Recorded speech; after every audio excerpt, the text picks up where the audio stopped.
Biden se retira de la carrera presidencial. Era un secreto a voces, pero aunque ha hecho todo lo posible él y su equipo por mantenerse en esta carrera presidencial, la maquinaria mediática y la maquinaria del Partido Demócrata le ha obligado a salir de esta carrera presidencial ante lo que iba a ser un fracaso electoral ya prácticamente sin discusión.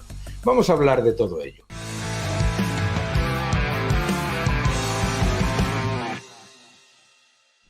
Hola a todos y bienvenidos a mi canal. Muchísimas gracias por seguirme, gracias por suscribiros, es muy importante para nosotros, y muchísimas gracias por dejar vuestros comentarios y también, por supuesto, por darle un me gusta a este vídeo. Biden se retira de la campaña presidencial. Es una noticia que se esperaba ya con cierta, digamos, tensión en las filas demócratas por una sencilla razón.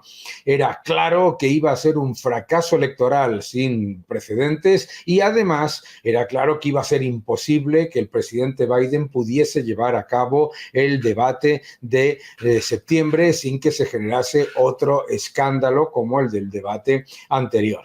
Además, tras el intento de asesinato del presidente Trump, lo que ha ocurrido es que ha habido un cambio espectacular dentro de la opinión pública norteamericana en cuanto a ambos candidatos. Un empeoramiento significativo de las probabilidades del presidente Biden y un aumento muy relevante de las posibilidades de Trump de ganar las elecciones. El presidente Trump se ha reforzado con el intento de asesinato y tras la cantidad de memes, vídeos, humoristas haciendo comentarios, etcétera, de los distintos problemas mostrados por el presidente Biden, pues claramente lo que se ha generado ha sido una decisión por parte del Partido Demócrata de forzar la salida de la campaña del presidente Biden. Ahora, muchos problemas para en este entorno, ¿no? Muchos problemas. ¿Por qué? Porque no es una decisión fácil y además no es fácil reemplazarle. Acompañadme y vamos a ver varias cosas. ¿Por qué la popularidad del presidente Biden y de la administración Biden es tan baja? Vamos a ver quiénes son los posibles candidatos y cuáles son sus probabilidades según las encuestas, y vamos a ver también, por supuesto, cuál es la posibilidad de que haya una especie de cambio radical en el Partido Demócrata en cuanto a sus promesas electorales. Adelante, acompañadme. Muy bien, vamos a ver lo que es la situación actual y por qué la administración Biden tiene tan baja popularidad. Es importante analizar el fracaso económico para el ciudadano medio de Estados Unidos de Biden y de su administración. Hay varios elementos a tener en cuenta. Vamos a ver. La administración Biden, escribía yo en un artículo reciente, ha sido uno de los fracasos más sonados en el terreno económico de las últimas décadas. Recordemos que Biden llegó a la Casa Blanca en 2021 con el agujero del COVID-19 superado y la economía a toda marcha.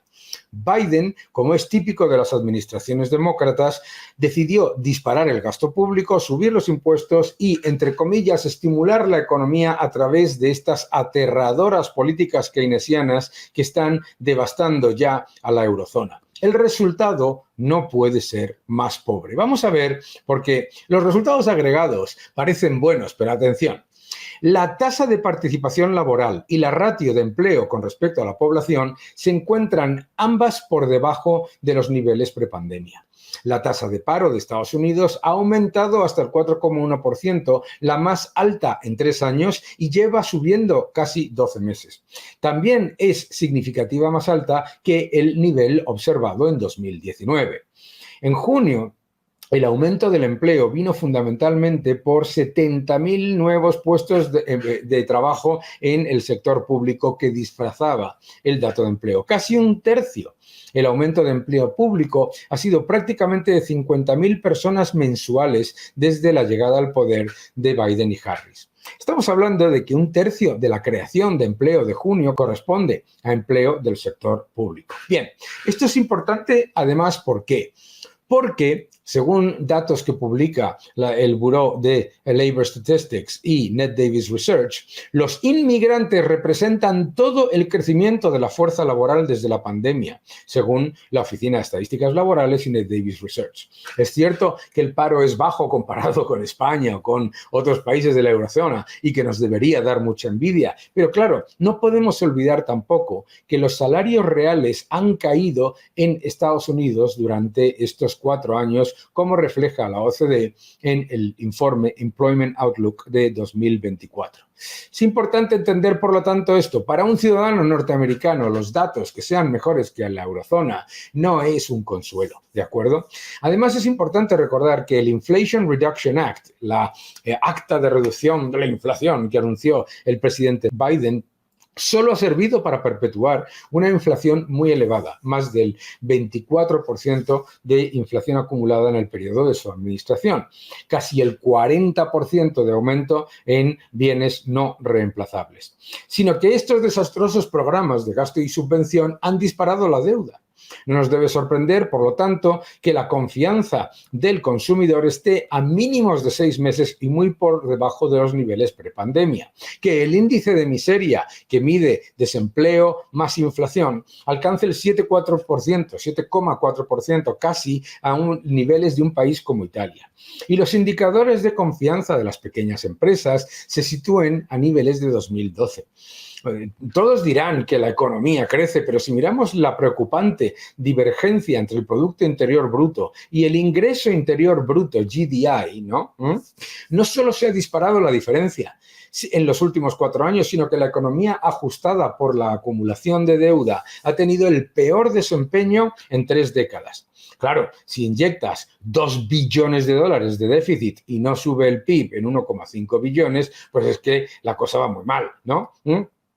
Importante entender que la inflación, que es una consecuencia directa de las políticas neokeynesianas del gobierno y de la administración Biden, de gastar y gastar, déficit y monetizarlo, la inflación sigue siendo persistente y los ciudadanos han perdido más del 24% de poder adquisitivo desde el año 2019, con un crecimiento salarial negativo en el periodo de 2021 a 2024.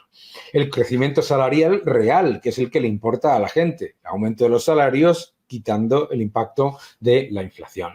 Esto muestra por qué el índice de miseria está aumentando. Ojo, no ha habido nunca un presidente de Estados Unidos que haya revalidado mandato con un índice de miseria por encima del 6%, está en el 7,4%. Índice de miseria es desempleo más inflación. Bien, todo esto es importante porque además ha subido los impuestos a todo el mundo. Decía que le iba a subir los impuestos, como siempre hace el socialismo, solamente a los ricos. Oye, pues le ha subido en 2 puntos los impuestos a los salarios medios.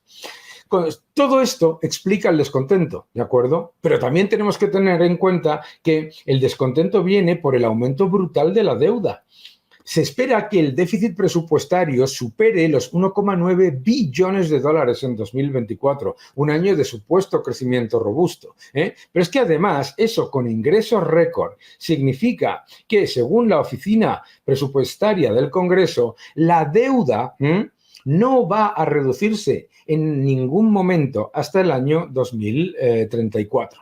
Si miramos los datos, los déficits son siempre un problema de gasto. Con ingresos récord, lo que han hecho ha sido aumentar los gastos. Si la política económica sigue igual, la Oficina Presupuestaria del Congreso espera que en 2034 se dispare el gasto a 6,8 billones de dólares, lo que significa que le aumenta la deuda del 99% del PIB en 2024 al 122% en 2034. Esto es deuda en manos del público. Ojo, hay que ponerle la deuda en el balance de la Reserva Federal.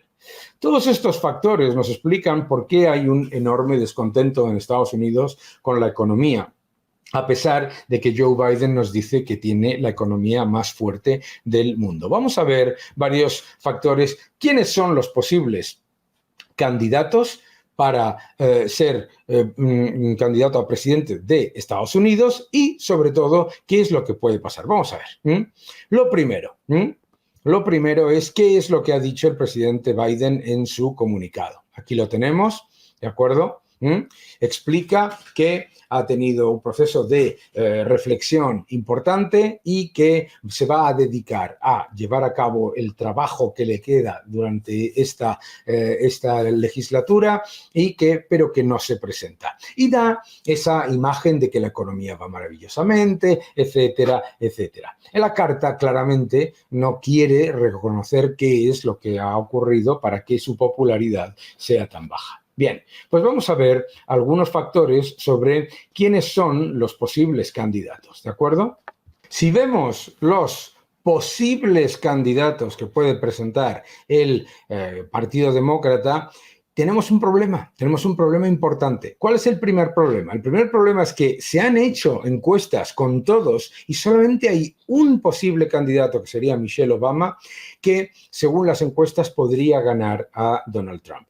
Kamala Harris, vicepresidenta de Estados Unidos, claramente no es la persona que sería el candidato preferido. ¿Por qué? Ya lleva mucho tiempo con un nivel de encuesta muy malo, con un nivel de popularidad muy bajo. Cada vez que habla se genera un enorme nivel de, pues de comedia, de risas y por la enorme cantidad de metidas de pata que ha cometido, ¿no? Y por su mala gestión, importante también por la mala gestión. Kamala Harris no es una buena candidata, pero claramente probablemente la candidata más, digamos, probable, simplemente porque si el Partido Demócrata decide que se retira Joe Biden y retiran también a Kamala Harris del ticket, ojo, entonces están haciendo una enmienda a la totalidad a su propia administración. Eso no es sencillo, ¿de acuerdo? Por lo tanto, la más probable, Kamala Harris, pero muy mala encuesta, muy mala encuesta. Recordemos que, como decía Bill Maher, incluso en la convención demócrata tuvo el apoyo del número de delegados que se pueden contar con los dedos de una mano si la mano no tiene dedos, decía el comediante Bill Maher. Bien, Gavin Newsom, el gobernador de California, muy mala encuesta también, muy poca popularidad, pero sí es verdad que es un candidato muy tipo Trudeau, muy tipo Macron, muy tipo Sánchez, muy de izquierdas, muy woke, etcétera. Pero claro, la imagen inmediata es, oh Dios mío, que va a convertir el resto de Estados Unidos en lo que ha convertido a California, que es un erial de pobreza, de delincuencia y de drogadicción. Mucho cuidado con eso. No es fácil, no es fácil. Eso sí, es un candidato muy mediático, hay que reconocerlo. Gretchen Whitmer, la gobernadora de Michigan. Bueno, pues ella tiene una posibilidad importante porque es alguien que percibe como potente, como de izquierdas pero moderada, aunque ha sido en algunos casos muy radical en algunos elementos, pero desde luego para el Partido Demócrata, mujer, candidata fuerte, puede ser. Gran problema. No va a aceptar ir con un ticket en el que vaya Kamala Harris de vicepresidenta. Segundo, no va a aceptar ir de segunda. Claro, gran problema, ¿no? Entonces, resulta que poner a Kamala Harris de segunda va a ser claramente una mala decisión y, desde luego, Gretchen Whitmer no querría llevarla, en cualquier caso, como segunda. ¿De acuerdo? El gobernador de Kentucky, Andy Beshear, estamos hablando de un gobernador con una buena imagen con respecto a llegar a acuerdos con los dos partidos y una persona relativamente moderada, aunque bastante woke y desde luego complicada venta para el americano medio. Pero lo mismo, no aceptaría ir ni de segundo ni con Kamala Harris fácilmente. No es sencillo. Bien, pues hemos visto los diferentes candidatos. Y luego está J.B. Pritzker, que es el gobernador de Illinois, que tiene un problema también importante. Igual que todos los que hemos comentado hasta ahora, su encuesta es bastante peor que la de Donald Trump. Tienen bastante menos popularidad y aceptación que Donald Trump, y además vuelve a encontrarse con el mismo problema de tener que aceptar a Kamala Harris como segunda. muchos de estos candidatos probablemente preferirían hacer lo siguiente, que es esperar a que gane Trump, ¿vale? Dejar que pasen 4 años y presentarse con un ticket potente, con un vicepresidente o candidato a vicepresidente que ellos elijan y, por supuesto, de una manera que sea como ellos quieren. No es nada sencillo, además de poner en peligro sus potentes elementos de poder dentro de los estados en donde son gobernadores, que no es cualquier cosa. Y además el tema de los donantes, no es nada sencillo. En las encuestas, quien sale potente y que podría ganar a Joe Biden, digo, que podría ganar a Donald Trump, al presidente Trump, ¿vale? Podría ser Michelle Obama. Michelle Obama, en cualquier caso, complicado, ¿por qué? La vamos a poner de candidata a presidenta junto con Kamala Harris, poniendo, por lo tanto, un ticket demasiado racial en el que toda la comunidad latina, la comunidad asiática, etcétera, se va a sentir como con dos perfiles radicales y de, digamos, de poca empatía o poco nivel de unificación con respecto al resto del país. No es sencillo, pero sí es verdad que tiene mejor encuesta. Por lo tanto, el Partido Demócrata se encuentra con un gran problema, que es sustituir al presidente Biden, mantener o no mantener a Kamala Harris. Si no mantiene a Kamala Harris, es una enmienda a la totalidad a la administración Biden, por lo tanto no sería una buena noticia. Que los candidatos posibles acepten ir en un ticket con Kamala Harris y que Kamala Harris acepte ir de segunda, no es sencillo. Bien, todo esto son factores muy complicados. Desde luego, el intento de asesinato del presidente Trump ha ayudado a fortalecer su imagen. Y desde luego, el intento del aparato demócrata y los medios de comunicación de disfrazar los problemas cognitivos y de salud del presidente Biden juegan en su contra, porque nos han estado mintiendo durante muchos meses, incluso acusando de fake news y de bulos a la gente que ponía imágenes de los problemas del presidente Biden. Bien, pues estos son los retos. El problema es una economía que el ciudadano norteamericano no percibe como fuerte. El problema es un candidato, el presidente Trump, que claramente ha fortalecido su imagen tras el intento de asesinato, y el problema son los distintos candidatos uniendo o quitando a Kamala Harris, que puede suponer una enmienda a la totalidad a la administración Biden. Vamos a ver qué pasa con todo ello. Será fascinante. Que no te engañen.